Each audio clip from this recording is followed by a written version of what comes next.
kelas 8H. Baik? Oke. Sudah sarapan semua? Ada yang belum ya. Oke. Silakan nanti setelah pas istirahat jangan lupa untuk sarapan ya, karena untuk mengisi energi kalian supaya kalian tetap semangat untuk belajar ya. Nah, untuk pertemuan kali ini Ibu akan memberikan materi mengenai sekolahku yang damai. Ya. Apa itu damai? Sekolah yang damai itu apa sih? Ya. Oke. Sebelumnya kalian merasa bangga nggak menjadi siswa-siswi SMP Negeri 1 Arjunangun? Bangga nggak? Bangga. Kenapa bangganya? Karena sekolah Gimana? bersih. Sekolah Bersih. bersih. Oke, ada lagi? Tertib. Apa? Kenapa bisa bangga? Apa yang bisa dibanggain? Apa? Sandra misalnya? Apa? Disiplin. Disiplin. Oke. Ya, salah satu itu ya, bersih, disiplin. Ya. Kemudian, apa sih itu sekolah damai? Sekolah damai adalah sekolah yang menjunjung tinggi kedamaian, menghargai perbedaan, dan menjaga ikatan persaudaraan. Ya, di sini berarti kedamaian itu yang membuat kita nyaman, ya nggak betah. Kemudian menghargai perbedaan. Ya, tentunya dari kalian dan berteman itu kan pasti banyak perbedaan. Kelas 8H ini ya adalah satu keluarga. Ya, ciri sekolah yang damai itu. Nah, ada 4 ciri sekolah damai. Ada syaratnya. Yang pertama, kalian sudah lihat gambarnya? Tidak ada perundungan atau bully. Ya, pernah dengar? Perundungan atau bully jadi saling mengejek. Ya. Kemudian tidak ada kekerasan seksual. Ya. Nah, pernah Ibu jumpai di sekolah kita yang tercinta ini, ya. Misalnya dalam sebuah guyonan. Jadi misalnya anak cowok iseng terus sentil-sentil kerudung misalnya, atau misalkan colet-colet bagian perempuan yang sensitif, itu termasuk sudah pelecehan seksual ya di lingkungan sekolah. Kemudian yang ketiga, tidak ada diskriminasi ya. Nah, itu gambarnya apa? Orang miskin harus sekolah, memperoleh hak untuk sekolah ya. Jadi tidak ada diskriminasi. Kemudian yang keempat, tidak ada intoleransi. Macam-macam bentuk bullying. Ada yang sudah pernah tahu? Bullying atau perundungan. Bentuk-bentuk bullying ini ada 4 ya. Nah, silakan kalian coba amati diri sendiri. Apakah kalian dari salah satu ini pernah melakukan hal tersebut? Oke? Yang pertama, bullying secara sosial, yaitu apa? Menyebarkan rumor yang belum pasti sehingga mengajak teman supaya untuk menjauhi seseorang.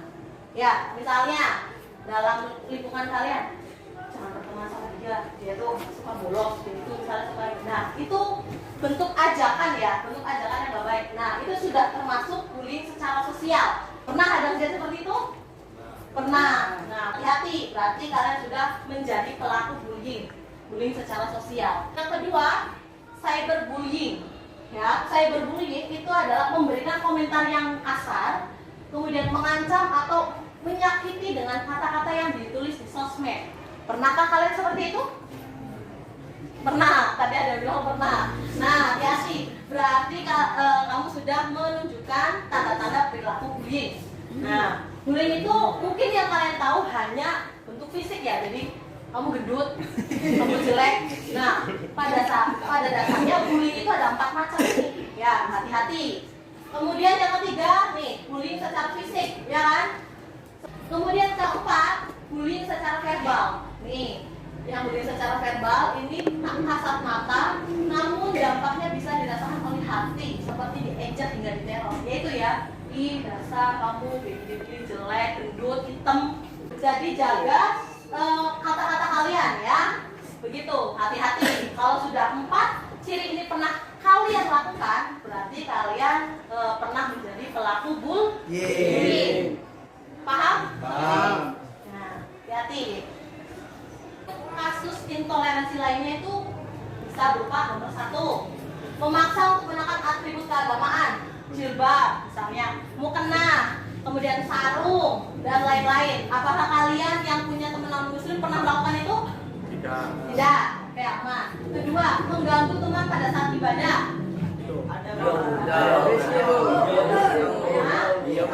Nah, itu hati-hati ya, koreksi pada diri kalian. Kemudian yang ketiga, menghina lagu rohani agama lain. Nah, bukan sekolah yang damai. Yang pertama, budaya 5S. Apa itu 5S? Senyum, sapa, Oke, untuk membina perdamaian sesama teman dan guru di lingkungan sekolah. Nah, budaya 5S ini sudah kita terapkan di sekolah kita ini. Ya, pada saat apa? Pagi, kalian tentunya bersama dengan guru-guru yang menjaga di pintu gerbang, ya. Nah, itu sebuah contoh perilaku budaya 5S, ya. Jangan lupa untuk memberikan senyum, sapa, kemudian salam kepada guru, ya. Jangan dikira ketika ada guru yang lewat, ya udah pura-pura nggak tahu. Jangan begitu ya, jangan asal lewat aja. Ya, budayakan 5S kepada teman dan guru, oke? Begitu. Ya, kemudian yang kedua, menjaga dengan baik sarana dan prasarana sekolah. Seperti apa? Perpustakaan, laboratorium IPA, TIK, musola, toilet siswa, ruang UKS, ruang eskul, ruang OSIS, dan lain-lain. Nah, cara untuk menjaga, mewujudkan sekolah yang damai itu kalian juga tentunya tidak luput yang namanya kalian menjaga sarana prasarana seperti terutama toilet. Ya, mohon nih ketika menggunakan toilet jangan lupa disiram. Ketika misalkan ada keluhan tidak ada air, silakan disampaikan ke Pak Fisgo ataupun guru yang lain, oke? Ya, jadi jangan sampai bau yang tidak sedap itu kita biarkan saja, ya. Kemudian yang ketiga, komitmen pada budaya damai di sekolah, ya. Oke. Nah,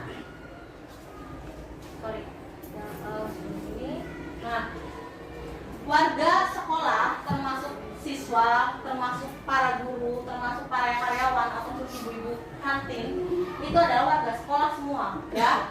Yang terbiasa dengan budaya damai itu dia akan memiliki keterampilan diri untuk apa? Kemudian seperti kemampuan berpikir kritis, ya. Jadi dia bisa menggunakan akal logika pikirannya, ya. Oh iya, ini nih nggak benar misalnya ada sampah kemudian dibiarkan saja malah ditendang-tendang, itu nggak benar ya. Kemudian bisa menyelidiki masalah dan bisa menyelesaikan masalah secara kreatif, ya. Karena apa? Terbiasa dia itu berpikir, oh ya ini baik atau tidak, apa yang harus saya lakukan sebagai warga sekolah, gitu kan? Itu. Oke. Kemudian kampanye sekolah bersih tanpa plastik. Pilihlah gaya hidup berkelanjutan. SMPN 1 Arjali Namun mengabaikan sampah dan ditendang-tendang. apa nih yang terkait ini? Peduli kebersihan dan tidak membiarkan sampah berserakan. Mengabaikan sampah dan ditendang-tendang. Peduli kebersihan dan tidak membiarkan sampah berserakan.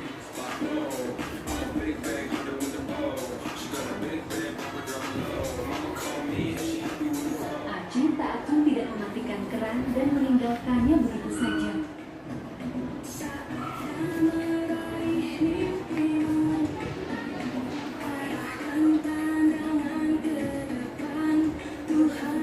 Menyapu agar terhindar dari debu dan kotoran.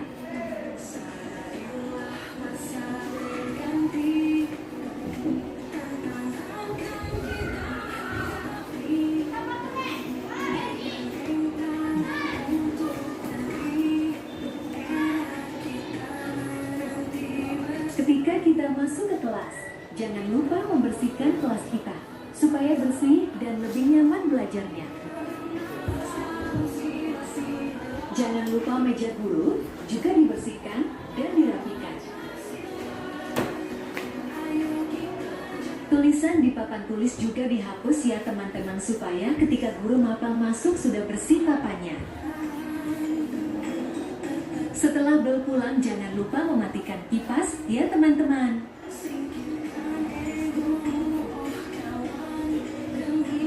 Supaya kita lebih aman, jangan lupa memakai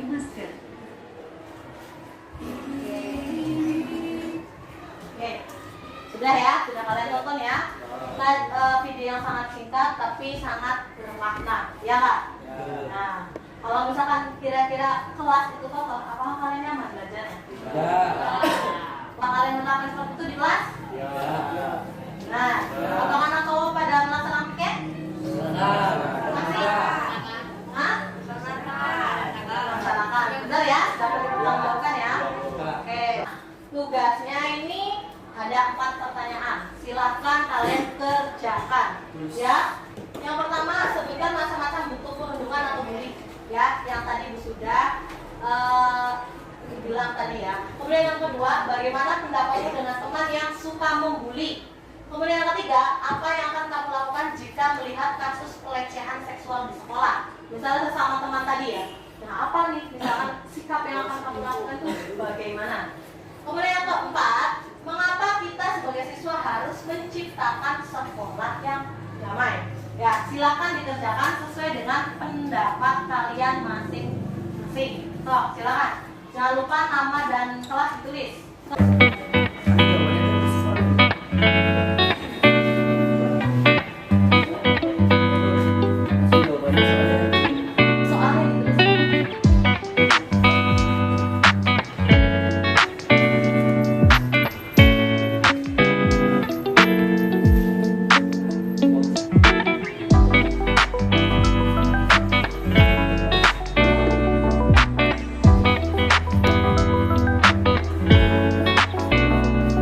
Oke, nomor 1, silakan perkenalan dulu. Nama. Halo teman-teman. Nama saya Alkaf dari kelas 8H. Oke. Silakan. Nomor 1, sebutkan macam-macam bentuk perundungan bully. Oke. Ada apa aja menurut Alta? Membuli fisik, menghina, Siap. menghina sesama agama. Oke. Ada apa lagi? Udah. Oke, udah katanya. Oke, nggak apa-apa ya. Kemudian, Nomor 2, ya, bagaimana pendapatmu dengan teman yang suka membuli? ya. Apa? Menegurnya. Oh, negur pelakunya langsung berarti. Iya, iya. Oke, sip, bagus. Kemudian, Apa yang akan kamu lakukan jika melihat kasus pelecehan seksual di sekolah? ya, bagaimana? Lapor kepada guru wali kelas dan guru BK. Nah, betul sekali. Ini tepat ya. Oke. Oke, lalu, Mengapa kita sebagai siswa harus menciptakan sekolah yang damai supaya siswa-siswi lebih nyaman di sekolah? iya betul. Oke, tenang dong. Ya, oke, makasih Alta. Hah?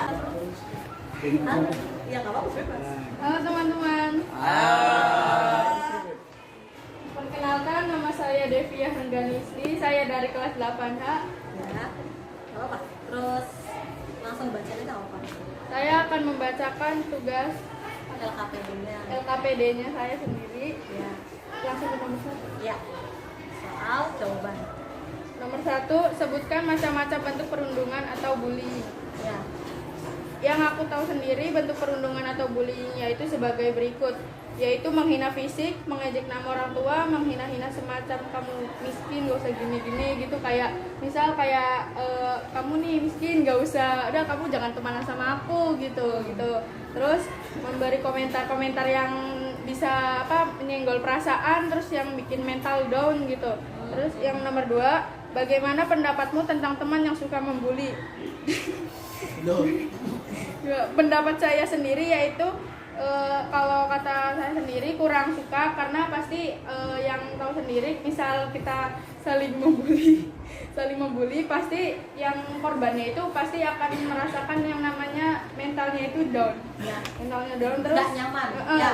Terus membuli ini bisa membuat korban yang dibully ini down, terus karena mental down jadi nanti bisa dia masalah gitu sama lingkungan sekitarnya, kayak mungkin dia bisa gak mau temenan sama ini lagi, terus trauma gitu, bisa disebabkan itu. Rentan nggak berangkat sekolah. Dan Ya. jadi malas sekolah karena teman-temannya tuh begini, jadi aku malas gitu, jadi gak usah gitu, mungkin gitu ya. Terus yang nomor 3, apa yang akan kamu lakukan jika melihat kasus pelecehan seksual di sekolah? Menegurnya dan memberi teguran kepada yang membuli dan mengingatkannya agar tidak membuli lagi, terus dan melaporkannya kepada guru atau guru BK yang ada. Nomor 4, mengapa kita sebagai siswa harus menciptakan sekolah yang damai? Agar kita belajarnya tenang dan siswa tidak merasa terganggu. Karena kalau sekolah kita tidak damai itu pasti terganggu karena ulah-ulah siswa yang tidak bertanggung jawab. Semisal sekolah kurang damai, pasti kita akan terganggu dan tidak nyaman. Nah, jika sekolah kita damai, kita belajarnya tenang dan damai. Oke, luar biasa sekali. Tepuk tangan dulu dong. Mari sama-sama kita wujudkan sekolah kita yang yang sudah mulai nih mengarah pada perilaku bullying, salah satunya misalnya menghina fisik atau menghina ekonomi. Nah, silakan ya diperbaiki, jangan sampai ini menjadi kebiasaan. Paham ya, Sandra? Paham, Bu. Ya. Kemudian diresapi, kemudian dilakukan, ya. Karena apa? Sebetulnya perilaku yang pelaku bullying itu sangat berbahaya loh, ya nggak? Mulai dari pelaku bullying, akhirnya teman-teman yang lain juga bisa ikut-ikutan, ya nggak? Padahal masalahnya sepele, misalnya ngebully nama orang tua, ya nggak? Akhirnya teman-teman sekelas pada tahu tuh, akhirnya ikut-ikutan. Itu sebenarnya bahaya. Mari kalau misalkan ada pelaku bullying, kita kucilkan. Artinya apa? Menegurnya langsung, kemudian apa? Laporkan ke guru atau wali kelas ya. Oke, seperti itu. Kita sama-sama bisa menciptakan dan mewujudkan sekolah kita yang damai. Oke, sepakat? Sepakat ya. Oke. Semoga apa yang kita dapatkan dari materi ini bermanfaat untuk kita semua. Ya, kurang lebihnya Ibu mohon maaf. Billahi taufiq wal hidayah. Wassalamualaikum warahmatullahi wabarakatuh.